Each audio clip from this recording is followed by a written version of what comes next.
All right, what's going on, everybody? This is Peter Renna back with another top 10 toys for you this week. I'm going to try out this new Saturday morning time slot for you, kind of get that Saturday morning cartoon kind of vibe. Just trying to find a nice place to drop these toy videos where I can maximize when you guys actually want to see it, because this isn't really a nighttime show. We're talking about toys here. So, with that said, we'll try out the Saturday morning thing for a little bit and see how that works out. Hopefully, you're checking this out either on my channel or on Tales from the Flip Side, where I'm dropping the video onto both, because I think I want to reach as many people as possible with this thing. So hopefully you guys are enjoying these videos, as I plan to do many more as the weeks continue to roll on.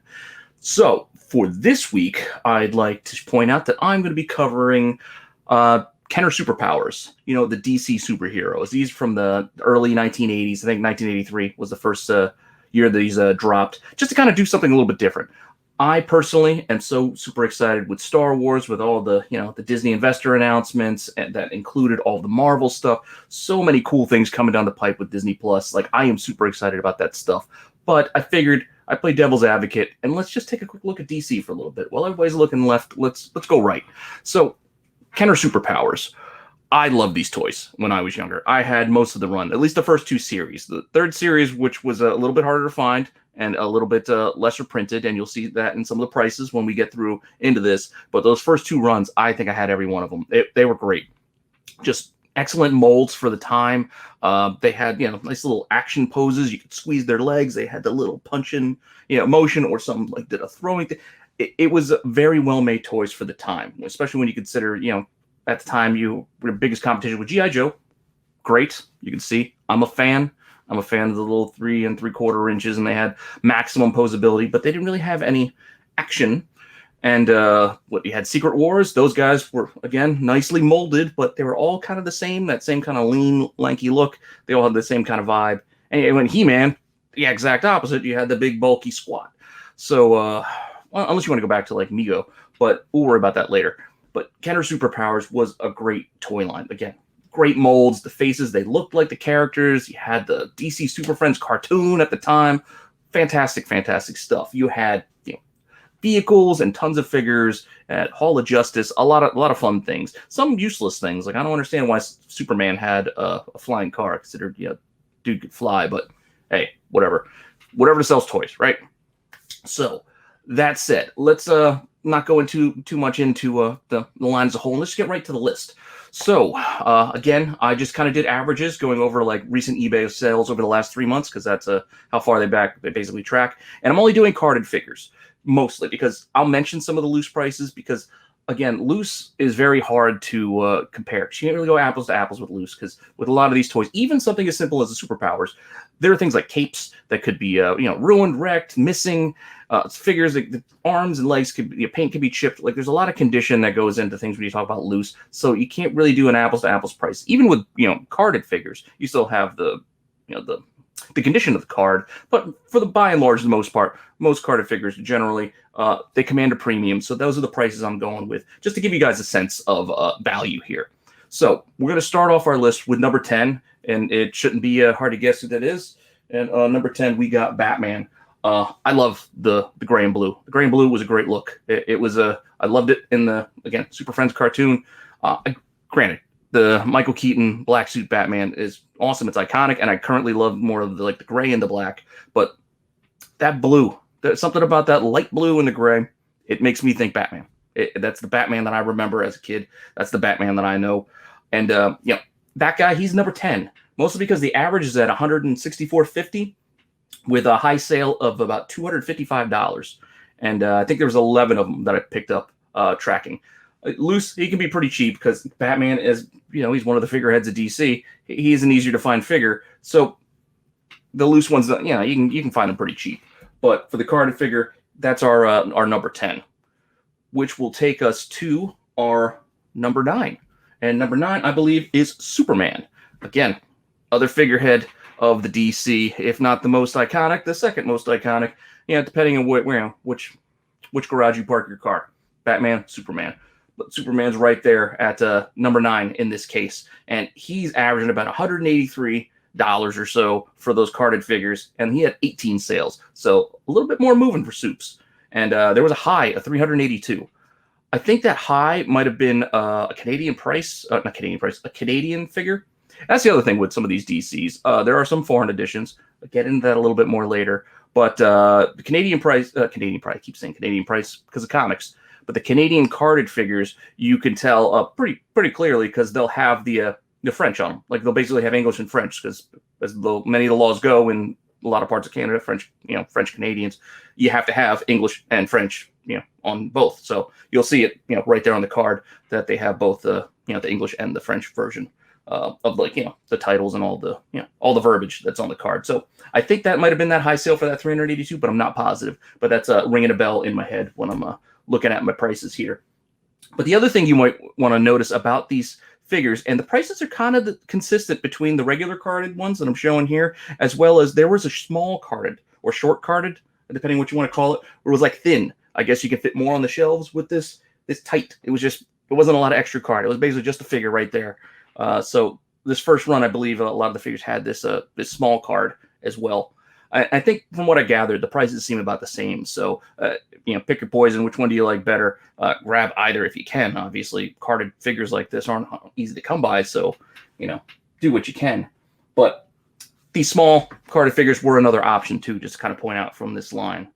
And I guess while we're just kind of going on this little tangent before we really get into the meat of this list, I think one last thing I'd like to point out with these figures is you can kind of see it, I think, behind Soups there, that I believe these came with these little mini comics as well, the superpowers, and there was a whole bunch of them. You can tell, I think there's a couple pages, but these little mini comics are kind of cool.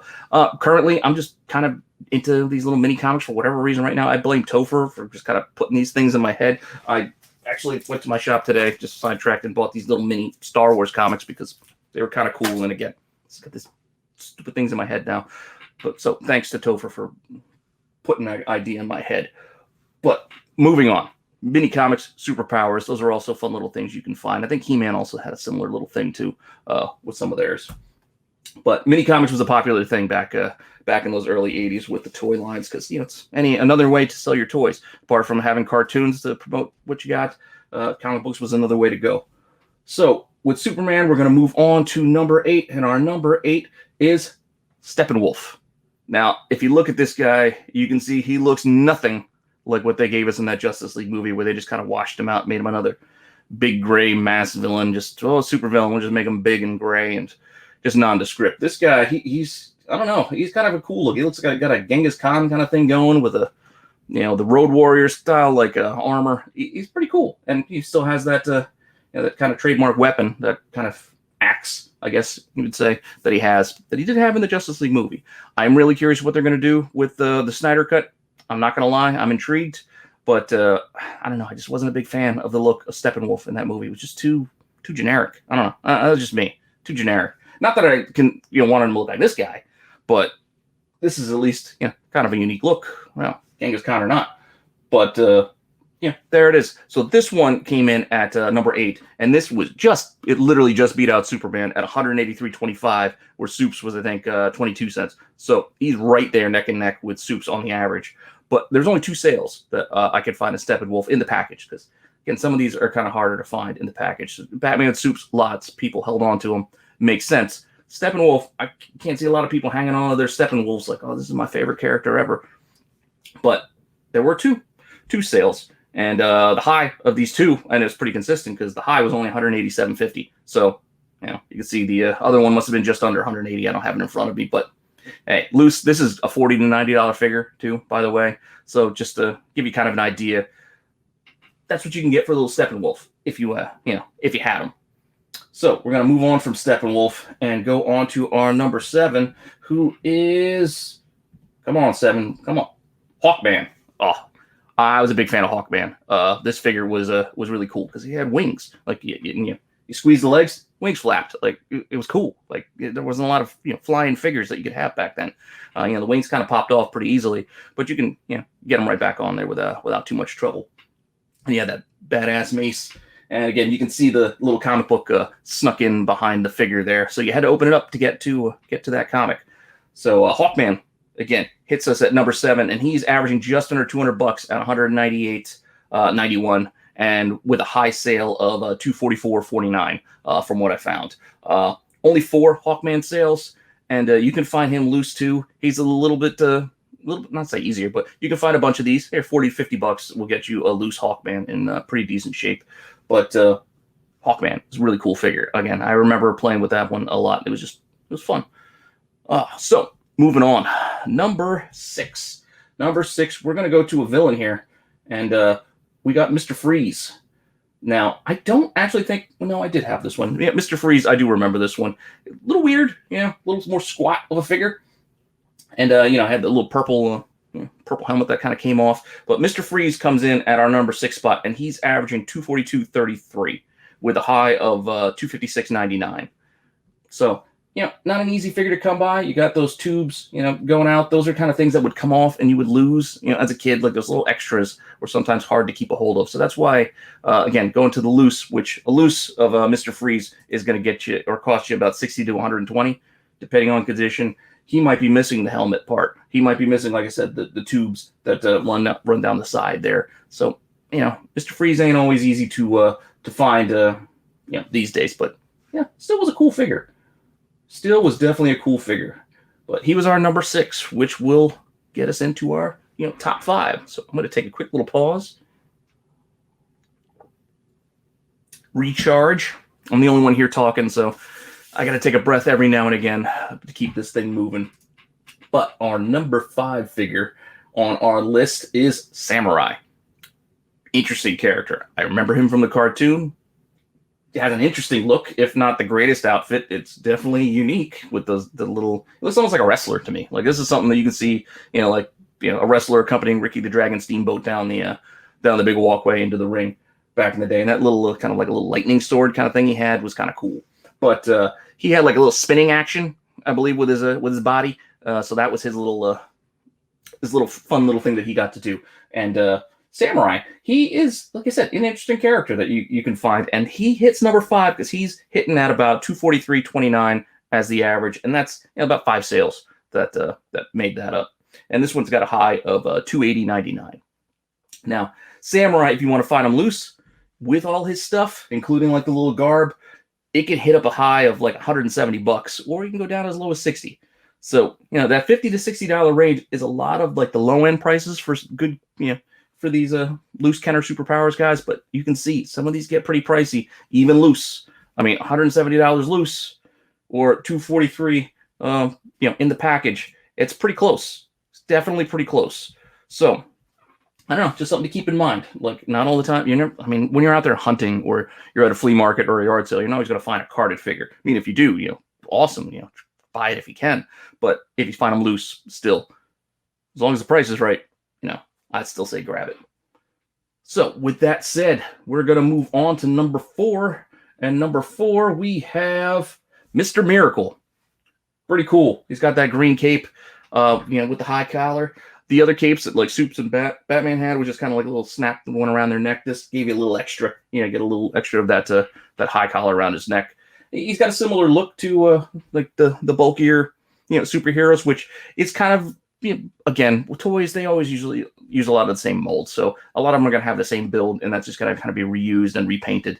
So you're not going to get unique molds like we get these days for everything, where you can have, like, Mr. Miracle has always come off to me as more of a slimmer character, but here he is. He's kind of tough guy, super puffed up. But, maybe he was hitting the gym. I don't know. But Mr. Miracle is hitting us here with an average of 261.58.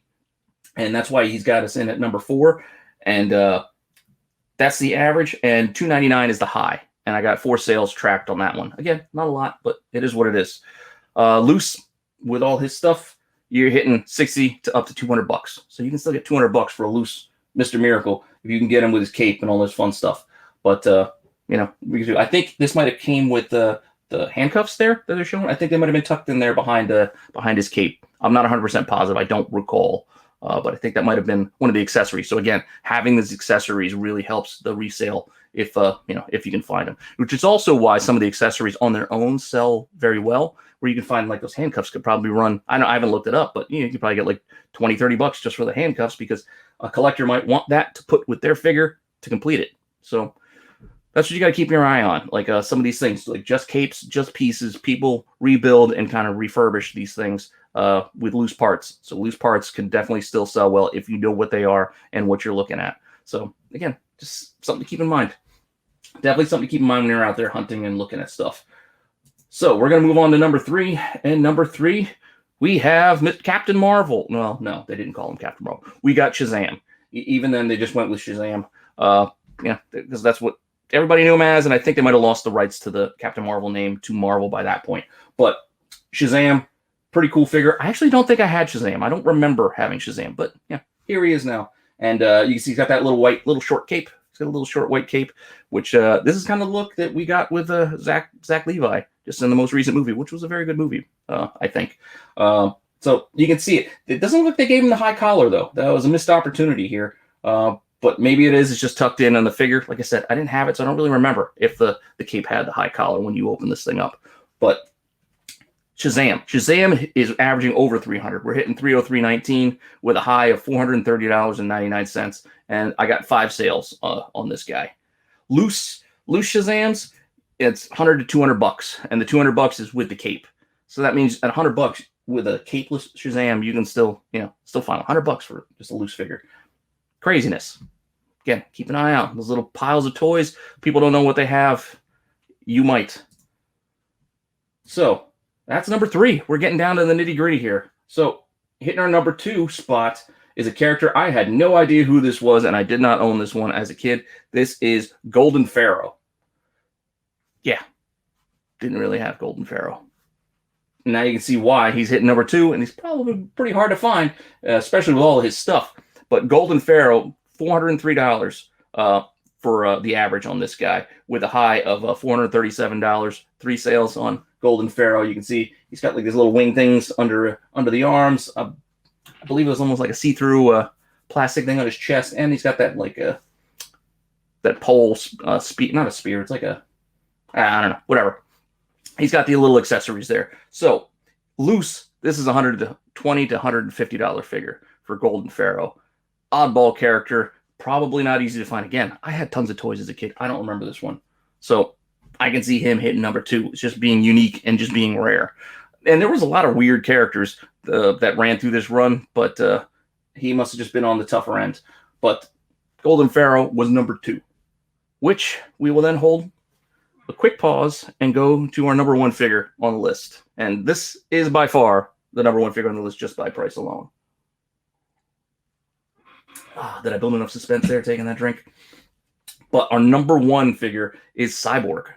Cyborg gets money. Cyborg gets money, just so you know. $720 for this guy. Asking price, and that was only one sale. Only sale of Cyborg carded, $720. Asking price, I think there's one up right now. They're asking $1,000. Asking price on a loose Cyborg. Loose and incomplete, $650. So this Cyborg is a tough figure to have. I don't remember having this one, and you can see, especially incomplete, look at the extra hand changes. And the incomplete one I'm talking about doesn't even have the regular hands. It's not like you're missing the extra hands. It didn't even have the regular hands, but extra hands here, the little extra tools, just, Cyborg would. This is the top dog of this list, hitting in again, averaging $720 because that was the only sale. So only sale over 3 months, $720. Craziness. So that's the top 10. That's the list. This is what sells.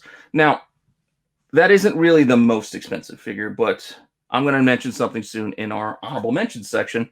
And I didn't really want to include these in our list because, one, I don't even see. I just hear rumors of them and just mentions of how rare these things are and how high they sell for. But none have sold in the last 3 months that I could really put numbers around for you. So I didn't really want to cover it or put them very high on the list. That's why these foreign editions are going to hit in the honorable mentions section here. So we're going to start in with the honorable mentions. And the top one that's come off is the Riddler, which is pretty cool. I think this was from Argentina, if I'm not mistaken. You can see this is basically just a repainted Green Lantern figure. They just painted with the Riddler logos. It's pretty cool looking. It's pretty awesome, but it's basically just a repaint of Green Lantern. But this bad boy is impossible to find, especially carded. I mean, this is probably a couple $1,000s. So while this would have made top on the list, it's foreign, and I again, I didn't really have a lot of good solid data to lean on, so I didn't want to put on the list. So that's why it's hitting honorable mentions. And there's a couple others too for the foreign figures. So outside of the Riddler, there was also this, looks like a repainted Superman, basically. This is Captain Ray. So this Captain Ray, which is a figure I think they created just for this line. I forget where this one came from, which country this was released in. But this El Rey was, again, a unique character that they used, for this series. And it's weird because the mold, while it's very similar, again, like I said, to the Superman, it's starting to look a little bit more like the later series of like Toy Biz, like the Toy Biz body types that a lot of these used for the molds. Because you'll see it more in the next foreign figure that I got here, and this is the Abominable Snowman, I think, is the next one. And this one, the body of this and even the outfit, this looks like a Hulk. Like, to me, this looks like a loose rough of that first Toy Biz Hulk, where the Rock throwing it. Like, that's what this Abominable Snowman looks like to me. But hey, who knows? I mean, it could be an early mold for that Hulk. It could just be a unique thing just for this toy line. But Abominable Snowman was the last foreign one that I found that's out there. But again, prices are kind of inconsistent. They're all over the place. These things aren't easy to find, especially in package, because they're not even released here in the States. But there they are. So those foreign ones are definitely interesting. But outside of that, I also didn't include vehicles, because vehicles, again, are also pretty tough, especially boxed. A lot of toys in the the vehicle ranges and the bases and sets. Those didn't last in the boxes in a lot of cases. So there's lots of loose ones out there, lots of incompletes.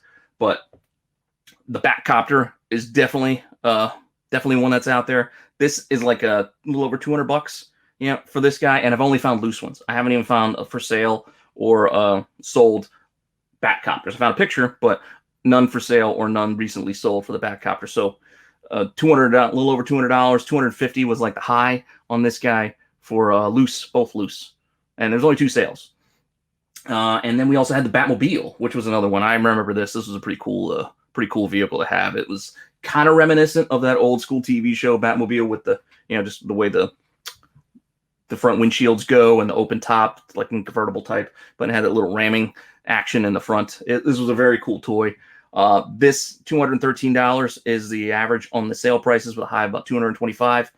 Loose, this is like $60 to $100 still. There's a lot of loose ones for this, but boxed, there are a few, surprisingly, of the Batmobile. I guess they made lots of the Batmobile. Then next, we have, I don't know what the idea was behind this. This had to have been created for another line, maybe a He-Man toy they just repurposed. I don't know. But this Justice Jogger is just silliness. Like, what does Superman need for this thing? And it's, how would it be faster? Like, he can't walk? The man can fly. Why is he going to ride in this weird little thing? I don't know. But this weird little power stepping action, I think it kind of walked itself. Something like a big wind-up toy for the most part. But one sale of this thing, boxed, $220. So $220 for this Justice Jogger. And this is not a big toy. This is a little guy, if you can see. It just, basically Superman sat in it. I mean, that's all it really was. But you can find loose ones for that, about $100. So if you want a Justice Jogger, there you go. $100 is going to run you. Which will take me to our last thing, and then I'll let you guys go, because we're hitting 25 minutes almost. The Hall of Justice, obviously, is one that needs to be mentioned. This is the base. Like, I love the bases from these toy lines. The G.I. Joe bases were the best. But the Hall of Justice was also pretty cool. It kind of opened up, and it was a case, and it had a bunch of little fun stuff in there. This, $343.50 for the average sale price, with a high of about $365 for a boxed one. Loose, you could still get about $100 for this thing, and good luck finding a complete one, because again, there's all types of little pieces and little things that go inside. Stickers will be ripped and peeling and just browned and sun faded, and in a lot of cases. So yeah, it's hard to find good condition loose vehicles and toys. Figures are easy to wipe down. A figure, you take a Clorox wipe to a lot of figures, you can get a lot of dirt and grime off of just pretty quickly that way, and feel a little bit better about having some used toys. You don't know what happened to it, but the bases and the Castle Grayskulls and the what have you, a lot of nooks and crannies. It ain't easy to clean a lot of these things. As dust and dirt has settled into some of those nooks for years, decades even. But that's it. So that's our list. Again, hopefully you enjoyed this. Kenner Superpowers was a great toy line. Again, I love the little action motion. It added a nice little touch to a to a toy line back then that we didn't see a lot of. Everybody was looking for their shtick from Wheeled Warriors and what have you, and Captain Brave Stars, and I don't know, tons of toys, tons of things I can get to down the line. The 80s toys were all about having a gimmick and just running with that gimmick, all the way through. So again, hopefully you enjoyed this. Like, subscribe to my channel, like and subscribe. Tales from the Flip Side. I'll be back next week with another toy line. I'm not sure what I'm going to do yet, but I might have to go back to Star Wars, but I'll try to ease up the Star Wars. It's just still fresh in my mind. I'm super excited for the last episode of Mandalorian, so that's why I'm thinking I might go back to Star Wars one more time before taking a good break from it. But we'll see. I don't know. I haven't decided yet. By the time this airs, I will have seen The Mandalorian, and we'll be doing a review show of it here on the Flipside channel on Sunday night. So if you're seeing this video, hang in there. We got a pretty cool show coming up for The Mandalorian review. I'm looking forward to it. Can't wait to see where it's going to leave us. So with that and that little tease aside, again, hopefully you enjoyed this, and I will see you guys next time.